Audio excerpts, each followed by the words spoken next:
Hello guys, eto na naman ako at meron na akong ilalatag sa inyo na bagong-bago. Ay hindi, favorite nyo lang pala, charot. So yan, magluluto tayo ng ating ginataang puso ng saging. Okay, with a twist, syempre. Ay, gusto mo yan, twist lang, syempre. So yan, syempre umpisa natin ang paggayat-gayat ng mga kung anek-anek sa buhay. Ayan, umpisa natin sa sibuyas. Eto sa part na 'to medyo naiyak ako. Siguro kakanood ko 'to ng K-drama, eh. No'n talaga siguro masyado akong affected. Char, hindi 'no? Siyan. So iyak-iyak tayo diyan, guys. Ganyan yung gayat ko. Siyempre parang medyo pino, gano'n. 'Yan. Tapos pagkatapos niyan siyempre yung bawang, 'yan, si garlic, tadtarin mo. Ang daming pad sa feelings, charot. Ayan. Sige siya. So pagkatapos niyan, siyempre yung ano naman natin, 'di ba? Yung ating sili. Yan. Yung sili natin, yung una, ginayat ko siya sa kutsilyo. Dahil hindi pantay yung aking sangkalan. Dahil, ano siya, matagal na yan eh. Yung sangkalan na yan. So, yan. Ginupit ko na lang siya. O, diba? Make life easier. Ganun kasi yon. Pahirapan mo pa. Gupit-gupit lang. Masyadong pahirapan. Luto na nga tayo eh. Hirapan pa. So, yan, yung part na yan, hiwa tayo. Tapos, medyo pumurol yung kutsilyo ko dyan sa part na yan. So, kailangan ko siyang hasain. Okay?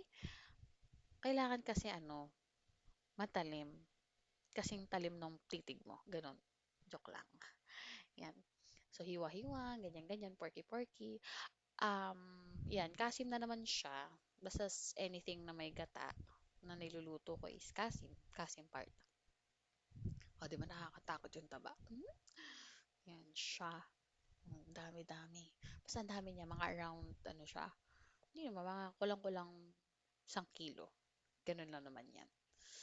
So, etong ano na to, puso ng saging, syempre, tinanggal ko na, di ba, yung mga kung anik-anik, yung mga balat-balat, yung talukap.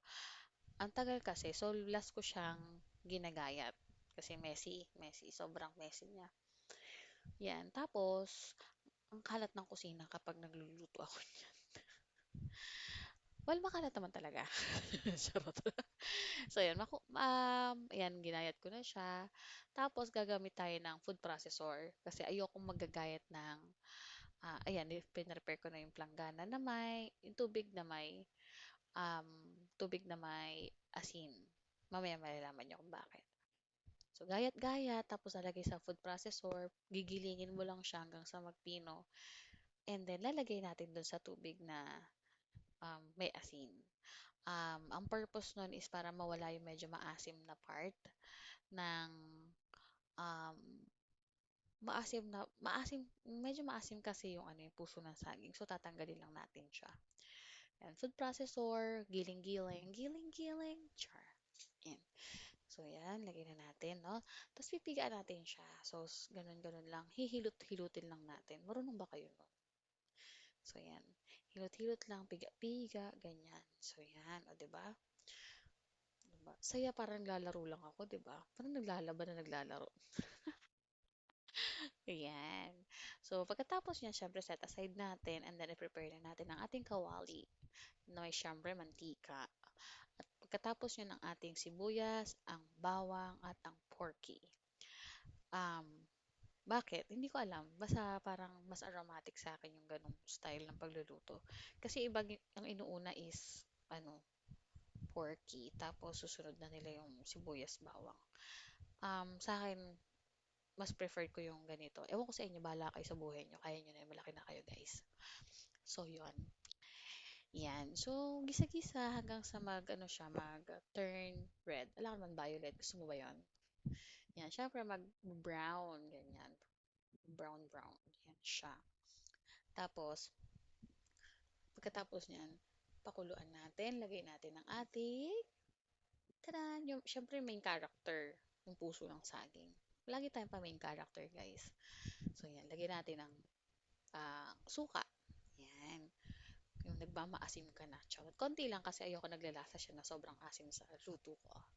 So, parang adobo style to, guys. So, yan. May paminta, may toyo, may oyster sauce, ganyan. So, diba? Yung toyo guys, huwag nyo inugali yan, ha? Charot lang. Ilagay natin yung ceiling green. Yan, ceiling green. Tapos after nyan, yung toyo. Tapos after, syempre pag tinoyo ka, kailangan mo ng sweetness. So, kailangan mo ng sugar. Konting-konti lang. Ayan, di ba? Sugar, ganyan-ganyan. Tapos yan. Halo-halo lang, guys. Halo-halo. Tapos, lagyan ko dyan yung pangalawang gata. Pangalawang piga pala. Pangalawang piga. Konting-konti lang. Tapos, after nyan, um, pagkakulo, nilagay ko naman yung mismong kakangata, yung unang piga. And sa 3 piraso ng um, puso ng saging na ginayat ko kanina, ang pinapiga ko na nyog is 5 piraso. So, ganun. Ayoko kasi ng hindi ko malasahan yung gata. Yan. So, pakuluan mo lang hanggang sa makuha mo yung consistency. Tapos, hanggang sa makuha mo yun din yung puso niya. Char! Yan, kilig-kilig ka na naman dyan. So, yan. Siyempre, halu-haluin mo. Pagkatapos dyan, siyempre, ano lang, makuha mo lang yung consistency. Dapat consistent lang tayo, guys. Tapos, ayan. So, medyo nagkaano na siya, nagmamantika na siya sa part na to. Mas matagal pa sana siya lulutuin dahil nagmamadali ako at may aatinan tayong service. Kailangan natin ng itigil ang kalokohan to. Sige, bye-bye!